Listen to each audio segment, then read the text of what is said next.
નમસ્કાર, ગ્રાઉન્ડ રિપોર્ટમાં આપનું સ્વાગત છે. હું છું આપની સાથે સંધ્યા. રાજ્યમાં હાલ ઘઉંની સાથે જવ પીસાઈ જાય તેવો ઘાટ ઘડાયો છે. કમોસમી વરસાદે ફક્ત ખેડૂતોના પેટ પર જ નહીં પરંતુ પશુઓના પેટ પર પણ લાત મારી છે.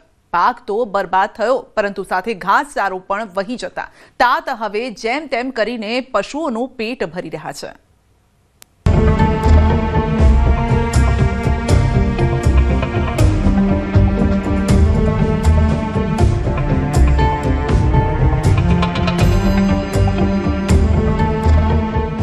હા હું ચારો છે. હા ચાલો. ઓલો તો પતી ગયો ને બધું. બધું પતી ગયું બધું. પૂરું થઈ ગયું, માંડવીનું પૂરું થઈ ગયું. ફરી ગયું ને ઉગવા મળી એટલે શું કરે. અને પાલન શું થાય? પાલાની બધા તો એ તો ખાતર થઈ ગયું. કોરા હોય ને તો એનો ભાવ આવે વળી. તો તમારે શું કરવાનું આખું વર્ષ? અમારે શું કરવાનું? આ ખડ હારા કરી શું કરવું? પૈસા તો લેવાનો જ મોંઘો પડે. મોંઘો પડે, બહુ મોંઘો પડે. 30 સેકન્ડનો આ વાર્તાલાપ પરસેવે રેપઝેપ થતા આ ખેડૂતના ચહેરા પર ચિંતાની લકીરો ને નિરાશ, હતાશ, દર્દભરી અવસ્થામાં એ જ કહી રહ્યા છે કે શું કરવાનું. કરે તો પણ શું કરે? જ્યાં કુદરત જ એવા ઘા આપે તો ક્યાં જઈને રડે ને કોને જઈને કહે. ખેડૂતોના પેટ પર કુદરતે આપ્યો છે એવો ઘા જે ક્યારેય નહીં રૂછાય. આ કુદરતે રૂઠી એટલે અમારા મોઢાનું તો ગયું પણ હવે આ ઢોરના મોઢાની ગયું. પશુઓના પેટ પર પણ વાગી લાત. કમોસમી વરસાદ થયો એટલે માંડવી ગઈ, કુસોય ગયો, ઢોરનું ગયું અને કપાસ હતો કપાસાઈ ગયો અને એડા વાવ્યા હતા એ કાઢી નાખવા પડ્યા. પાક તો ન બચ્યો પણ ઘાસચારો પણ ગયો. કમોસમી વરસાદ થયો એમાં આથી પાક બગડી ગયો છે અને આ ભૂકો અમારો જોઈ શકો તમે કે પલળી ગયો છે. અત્યારે માલને ખાવા માટે આ ડૂચો હાવ ખરાબ થઈ ગયો છે.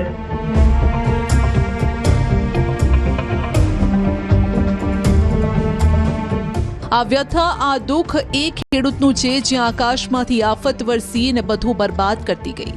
ખેત પેદાશ ઉત્પાદનની ખોટ સહન કરતા ખેડૂતોને હવે પોતાના પશુઓનો નિભાવ કરવો પણ મુશ્કેલ બન્યો છે, જેનું કારણ છે ઘાસચારામાં આવેલો સડો. મારી પાછળ આપ જોઈ રહ્યા છો એ પશુઓનો ઘાસચારો છે. આ ઘાસચારો એટલી હદે ખરાબ થઈ ગયો છે વરસાદના કારણે કે પશુઓ આ કોઈ સંજોગોમાં ખાઈ શકે તેવી પરિસ્થિતિ નથી. હું કેમેરામેનને કહીશ કે નજીકથી આ દ્રશ્યો બતાવે. આ ઘાસચારો બિલકુલ ખાતર થઈ ગયો છે, ફૂગ વળી ગઈ છે, કાળો થઈ ગયો છે. પશુઓ આ ઘાસચારો ખાઈ શકે તેવી કોઈ પરિસ્થિતિ નથી.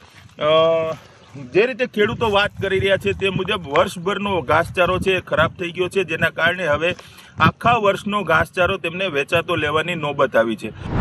આ છે અમરેલી તાલુકાના માંગવાપાડ ગામના પ્રવીણભાઈ, જેઓની પાસે નાના મોટા 6 પશુઓ છે. સામાન્ય સંજોગોમાં તેઓ આખું વર્ષ પશુધનનો નિભાવ કરી શકે તેટલો ઘાસચારો તેમના ખેતરમાં થતો હતો, પરંતુ હવે સ્થિતિ બદલાઈ ગઈ છે. તેઓની મગફળીનો નાશ થઈ ગયો ને આર્થિક ફટકો પડ્યો. મારી પાસે અત્યારે 6 થી 8 પશુઓ છે અને ઘાસચારો હાવ પૂરો થઈ ગયો છે. હાવ જોવો તો આમાં કાંઈ ખાય એવું નથી, બાટી ગયો છે ઘાસચારો. અને અત્યારે આ ઘાસચારો કાઢવાના મારે પૈસા દેવા પડશે, બહાર કાઢવા માટે પૈસા દેવા પડશે. એટલે કહી શકાય કે કુદરતે ફક્ત ખેડૂતોના મોઢે આવેલો કોળિયો નથી છીનવ્યો, પણ ઢોરના મોઢે આવેલો કોળિયો પણ ઝૂંટવી લીધો છે. હે કુદરત, આ અબોલ જીવે તારું શું બગાડ્યું હતું કે તેની સાથે પણ તે આ રમત રમી છે. ઘાસચારાની પરિસ્થિતિ હાવ ખરાબ, બધું હાવ નાબૂદ થઈ ગયું કે એમના ઉકળામાં નાખી દેવું પડે એવું થઈ ગયું. અત્યારે વેચાતો શું ભાવ મળે છે? વેચાતો 50,000ની ગાડી થાય, 4 થી 5 ગાડી જોઈએ આપણે. 5 થી 6 ઢોર હોય તો 5-6 ગાડી જોઈએ. ત્યારે ખેડૂતોનું કહેવું છે કે એક ગાડી ઘાસચારો લાવવો હોય તો 50,000 રૂપડી આપવી પડે ને આવી તો 4-5 ગાડી હોય એટલે કે જો 2.5 લાખ હોય તો ઘાસચારો પૂરો પાડી શકાય, જે હવે કેવી રીતે પૂરો કરવો? માંગવાપાડ ગામના ખેડૂતોની સ્થિતિ જાણ્યા બાદ અમારી ટીમ વડેરા પહોંચી. નજરે જોયું તો સમજાયું કે બધે કાગડા કાળા જ છે. વડેરા ગામની સ્થિતિ તો વધારે ખરાબ હતી. ગામના સરપંચના કહેવા અનુસાર આ ગામમાં 1500થી વધુ પશુધન છે. જેમને શું ખવડાવવું એ જ મોટો સવાલ છે. ખેડૂતોની સાથે સરપંચે અપીલ કરી છે કે સરકાર પાક નુકસાનીના વળતર સાથે જો ઘાસચારો પણ પૂરો પાડે તો આ પશુધન બચી જાય. પશુધનને નિભાવવા માટે જે ઘાસચારો હતો એ અમુક ટકા પલળી ગયો છે અને અમુક ટકા ખેતરમાં છે હવે ખવારાયો નથી. માટે પશુધન માટે બહુ જ કફોડી પરિસ્થિતિ છે અને ઘાસચારાની તાતી જરૂરિયાત પડે એમ છે. અમે ગ્રામ પંચાયત દ્વારા સરકારશ્રીમાં રજૂઆત કરી છે કે આ પશુધનને બચાવવા માટે ઘાસચારાની વ્યવસ્થા કરો અને અમને આશા છે કે સરકાર વહેલી તકે આ પશુધનને બચાવવા માટે ઘાસચારાની સહાય આપી ઘાસચારો પૂરો પાડી અને પશુધનને બચાવશે.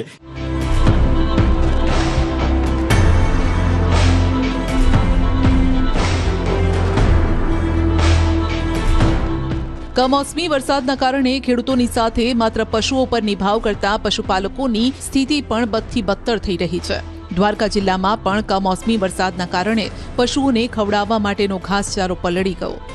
ઘાસચારાની અછત ઊભી થાય તેવી અહીં પણ શક્યતાઓ છે.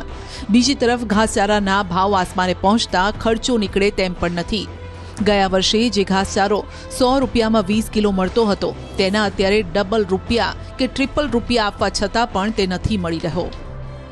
અમારે જે મગફળી હતી તો બગડી ગઈ બધી, એમાં 90% જેવી નુકસાની છે.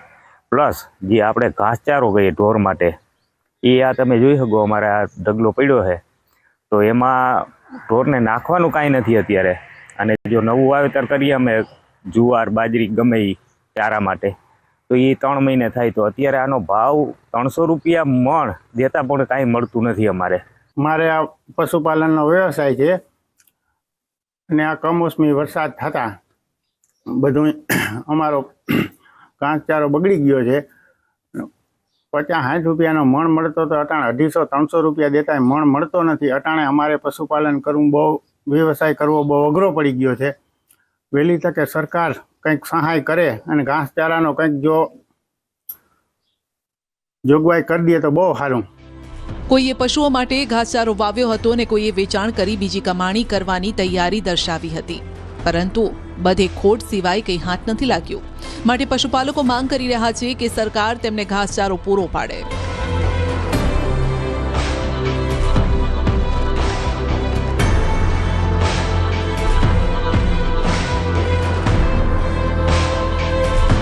તો સૌથી વધારે ખરાબ હાલ જો થયા હોય તો તે છે ગીર સોમનાથ જિલ્લાના. કારણ કે અહીં માવઠાએ કોઈને કમાવા જેવા તો ન રાખ્યા, પરંતુ જે હતું તે પણ છીનવી લીધું. અઠવાડિયા સુધી એક ધારા પડેલા કમોસમી વરસાદે ખેડૂતોની કિસ્મત પર જાણે વીજળી વરસાવી ને પાકની સાથે દાણ પણ લઈ ગયું. જુઓ ખેતરના હાલ, જ્યાં 10 દિવસથી પાણી ભરાયેલા છે. પાથરા એમના એમ પડ્યા છે ને ઘાસચારો તો આમાં જડે તેમ નથી, જેના કારણે ગ્રામ્ય વિસ્તારોમાં પશુઓને નિભાવવું ખેડૂતો માટે માથાનો દુખાવો બની ગયો છે. ગંભીર પરિસ્થિતિ છે અત્યારે.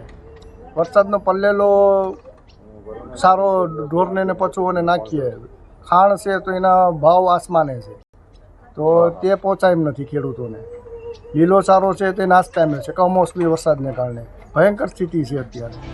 વરસાદ પહેલા જે સૂકા ઘાસચારાના ભાવ 20 કિલોના 130 રૂપિયા હતા તે વધીને હવે 250 થી 300 રૂપિયા થઈ ગયા છે. રૂપિયા આપવા છતાં પણ ઘાસચારો નથી મળતો એ સૌથી મોટી મુશ્કેલી છે. અચાનક થયેલા ચારાના ભાવ વધારાએ ખેડૂતોના ખિસ્સા ખાલી કરી દીધા છે અને ઘાસચારો ખૂટવી દીધો છે. જે ખેડૂતો પાસે ગયા વર્ષનો ચારો પડ્યો હતો તેઓ પશુઓનું પેટ ભરી રહ્યા છે, પણ જો તે પણ પૂરો થઈ ગયો તો પછી શું થશે? ગીર સોમનાથના કિરીટભાઈએ તેમના પશુઓની ચિંતા કરી કે મૂંગા ઢોર ભૂખ્યા ન મરે માટે શેરડીનું બિયારણ જે બચાવીને રાખ્યું હતું તેને હવે પશુઓને આપી રહ્યા છે. જે ગઈ સાલનો સારો હતો તે સંઘરીને રાખ્યો તો એ ખલાસ થઈ ગયો. મારે પોતાની 5 થી 6 વીઘા મગફળીનું વાવેતર કરેલું હતું, એ મગફળીના પાથરા પલળી ગયા અને અત્યારે તદ્દન નિષ્ફળ થઈ ગયો છે. અત્યારે ઘાસચારા માટે શું વ્યવસ્થા? અત્યારે ઘાસચારામાં મારી પાસે કશું વ્યવસ્થા જ નથી, બરોબર છે. અને અત્યારે અમારી પાસે શેરડી હતી બિયારણ માટે અમે રાખી હતી ને એ સિવાયની થોડી ઘણી શેરડી અમારી શુગર ફેક્ટરી ચાલુ થવાની હતી, એમાં જવાની. એ શેરડી સારાના વિકલ્પ તરીકે ઉપયોગ કરીએ છીએ. જો કે સ્થિતિ તો આનાથી પણ વિકટ છે. આર્થિક સ્થિતિને વધુ નબળી બનાવી દીધી છે આ માવઠાએ. ચારો મોંઘો થતાં, ઉપલબ્ધ ન થતાં દૂધ ઉત્પાદન પર તેની સીધી અસર વર્તાઈ રહી છે. ગીરના અનેક ગામોમાં દૂધ ઉત્પાદનમાં 20 થી 30% સુધીનો ઘટાડો નોંધાયો છે. દૂધની આવક ઘટતા સંઘોએ સપ્લાય પણ ઘટાડી છે.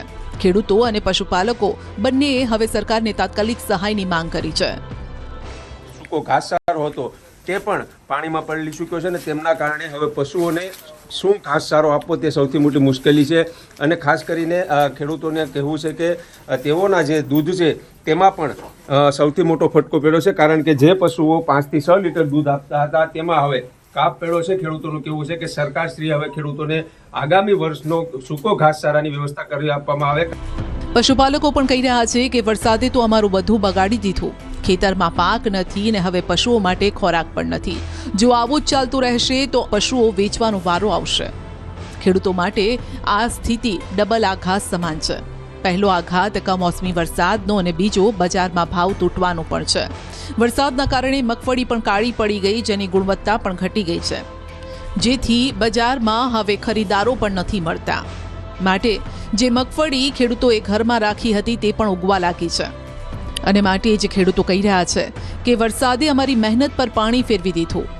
કમોસમી વરસાદે માત્ર પાકને જ નહીં પરંતુ આશા વિશ્વાસને પણ ભીંજવી નાખ્યા છે. બેકારી છે અટાણે. અમારા ગામનો એક કોડીનાર માર્કેટિંગ યાર્ડમાં લઈ ગયો હતો, 500 થી 600 રૂપિયા કીધા તો પાછા લઈને વહી આવ્યા.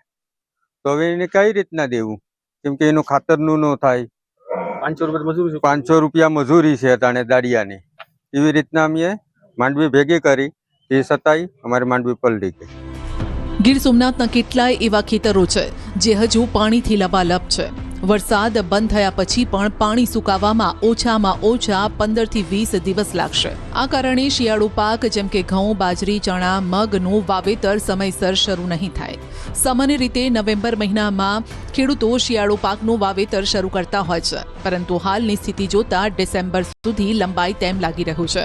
અને તેમાંય હવે તો રૂપિયા નથી, માટે નવી સિઝન લેવાશે કે કેમ તેના પર પણ પ્રશ્નાર્થ છે. એટલી બધી અઘરી સમસ્યા છે કે ખેડૂત અત્યારે વિચારી શકતો નથી કે કરવું તો કરવું હું. આગળ કૂવો આગળ ખાય, બરાબર. ઓલીકર કરજના મોટા ભારણમાં ડૂબ્યા છે, અહીં ખેતરમાંથી કંઈ પાક્યું નથી. હવે તમારા માધ્યમથી અમે માનનીય મુખ્યમંત્રીશ્રીને અને સરકારને એવો સંદેશો આપવા માંગીએ કે સરકાર એવી કંઈક જાહેરાત કરે અને એવી રીતનું વ્યવસ્થિત રીતે ઓલું કરે કે દરેક ખેડૂત સુધી એની સહાયની રકમ પહોંચી શકે. એકંદરે જોવામાં આવે તો ગીરના ખેડૂતો માટે આ કમોસમી વરસાદ માત્ર એક અણધાર્યો વરસાદ નહીં પરંતુ લાંબા ગાળાનો આર્થિક ઝટકો આપીને ગયો છે. પાક બગડ્યો, ચારો બગડ્યો ને હવે શિયાળુ પાકની આશા પણ પાણીમાં તરતી દેખાઈ રહી છે.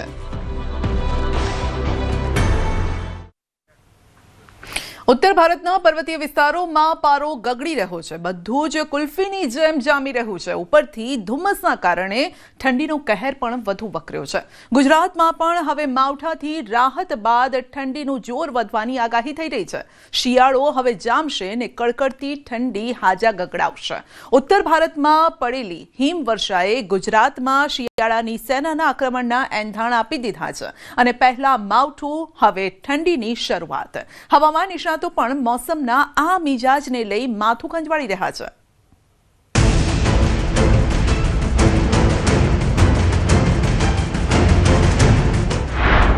ઉત્તર ભારતમાં ઠંડીનો પ્રચંડ રાઉન્ડ.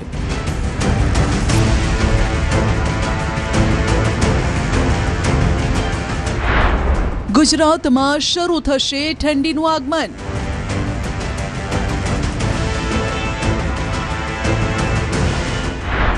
ઠંડીના પ્રચંડ વારથી ઉત્તર ભારત ઠૂઠવાયું.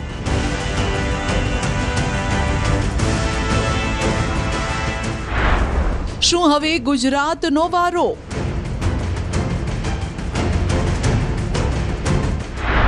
માવઠાના મારથી રાહત, ધુમ્મસે વધાર્યા ધબકારા.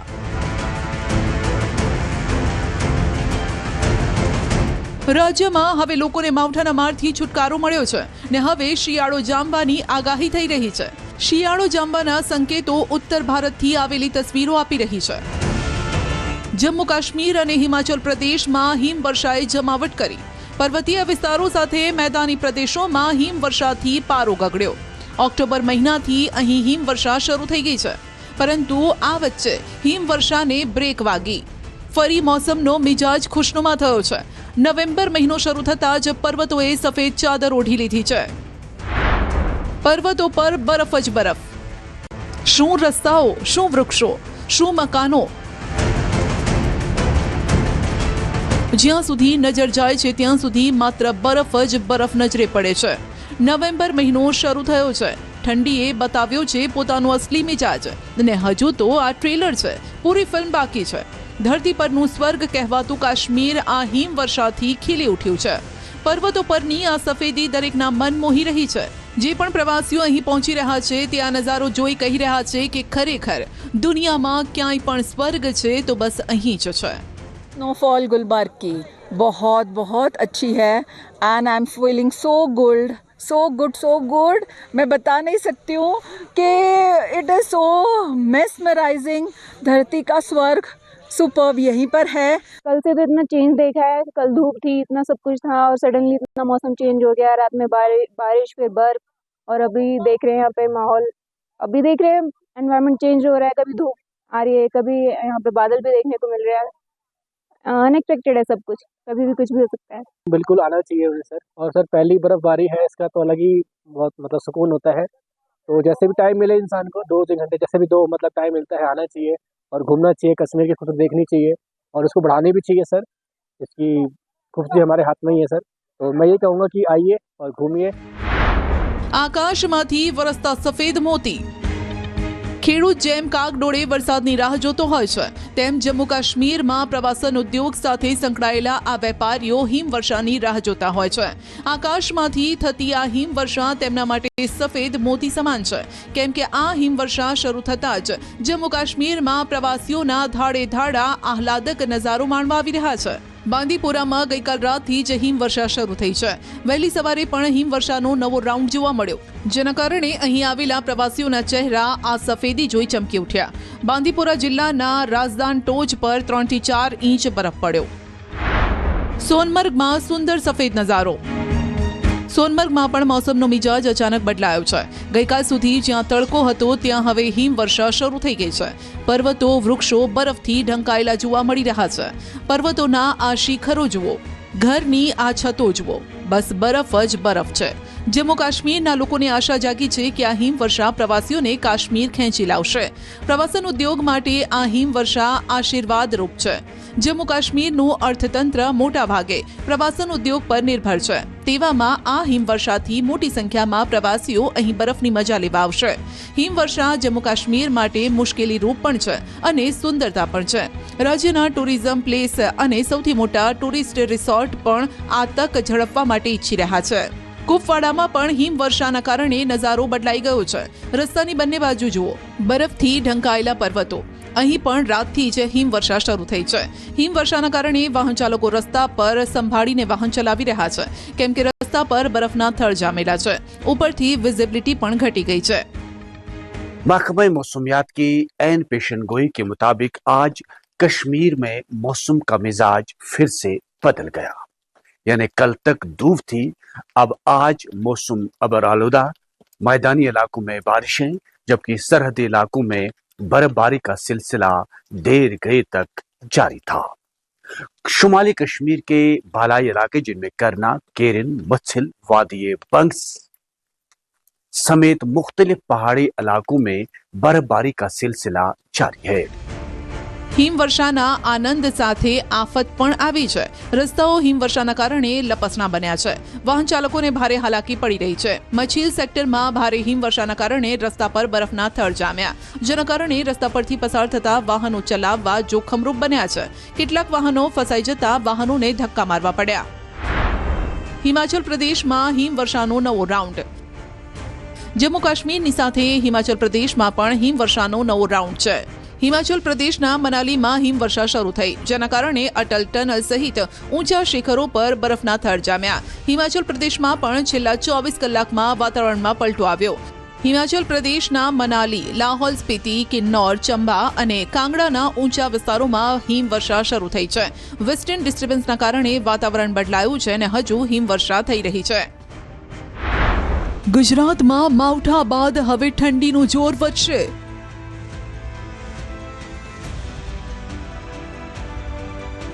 ગુજરાતમાંથી માવઠાએ વિદાય લેતા ખેડૂતોએ રાહતનો શ્વાસ લીધો છે. છે. હવામાન વિભાગના અનુમાન મુજબ 10મી નવેમ્બર સુધી ગુજરાતનું હવામાન સૂકું રહેશે. આ દિવસોમાં કોઈ જ વરસાદની કે ગાજવીજની આગાહી નથી. હવે બફારો અનુભવાશે ને રાજ્યમાં ઠંડીનો રાઉન્ડ શરૂ થશે. ग्रेजुअल टेम्परेचर फॉल रहेगा 2 से 4 डिग्री सेंटीग्रेड. अभी कोस्टल में जो पवन का दिशा था दक्षिण पश्चिम से पश्चिम दिशा से पवन का दिशा है और जो स्पीड है 15 से 20 नॉट रहने का पूर्वानुमान है. હવામાન નિષ્ણાત અથિયા શેટ્ટીનું અનુમાન છે કે ગુરુવારથી શિયાળાનો અહેસાસ થવા લાગશે. શનિવાર સુધીમાં કડકડતી ઠંડી પડવાનું અનુમાન છે. તાપમાન ગગડીને 10 થી 12 ડિગ્રીએ પહોંચવાનું અનુમાન છે. ઉત્તર ગુજરાતમાં તાપમાન ગગડીને 8 ડિગ્રી સુધી જવાનું અનુમાન છે. કચ્છમાં પણ 8 થી 10 ડિગ્રી ઠંડીની સંભાવના છે.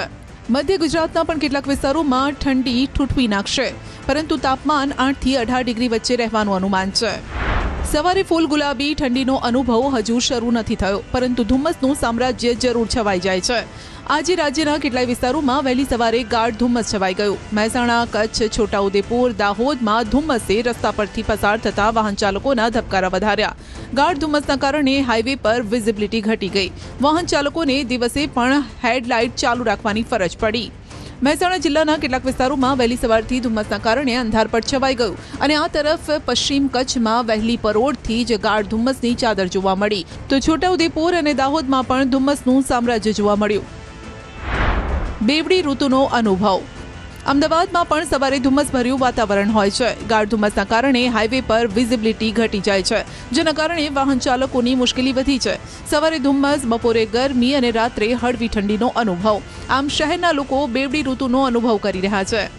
અમદાવાદમાં વહેલી સવારથી જ ધુમ્મસભર્યું વાતાવરણ છવાયું છે. હું સીધા દ્રશ્ય આપને બતાવીશ. જે આ એસજી હાઈવેના દ્રશ્યો છે કે જ્યાં ધુમ્મસ ભર્યું વાતાવરણ અને જાણે ધુમ્મસની ચાદર છવાઈ હોય તે પ્રકારના દ્રશ્યો જોવા મળી રહ્યા છે. ત્યારે રવિ પાકનું વાવેતર ક્યારે કરવું?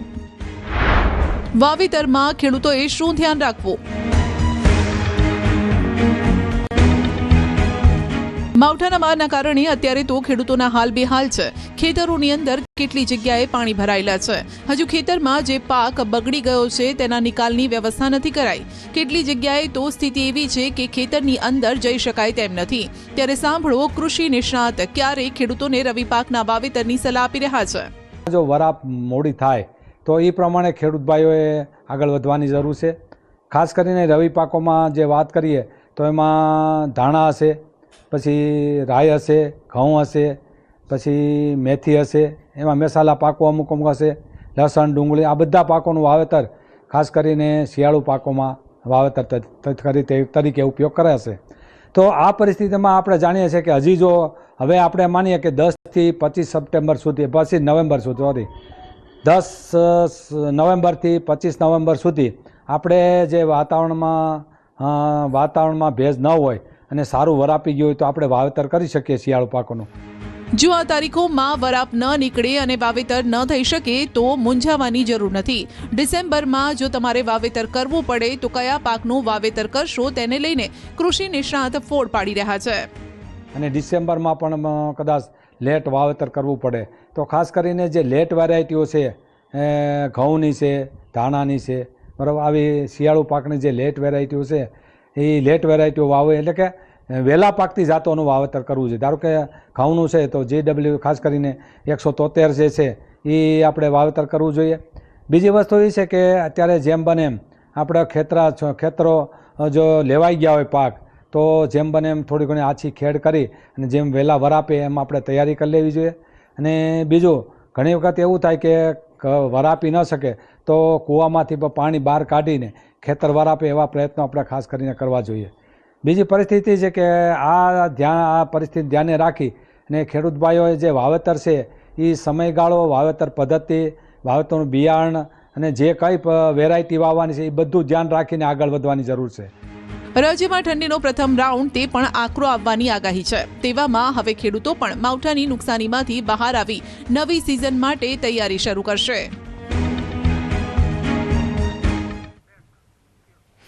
પણ હજુ પણ મોટો સવાલ તો એ જ છે કે નવી સિઝન માટે તૈયારી કેવી રીતે શરૂ કરવી, કારણ કે હજુ પણ કેટલાય એવા ગામડાઓના ખેતરો છે જ્યાં પાણી ભરેલા છે. ખેડૂતોની ચિંતા જ એ છે આ પાણી સુકાય તો પછી રવિ પાકની તૈયારી થાય, ને તૈયારી ત્યારે થશે જ્યારે સરકાર પેકેજ જાહેર કરશે અને પેકેજનું એ વળતર ખેડૂતો સુધી પહોંચશે. તો આ તમામ વાતો અને આની સાથે તમામ અપડેટ પણ અમે સતત આપને આપતા રહીશું. ન્યૂઝ 18 ગુજરાતી સાથે જોડાયેલા રહેશો. ગ્રાઉન્ડ રિપોર્ટમાં અત્યારે બસ આટલું જ. નમસ્કાર.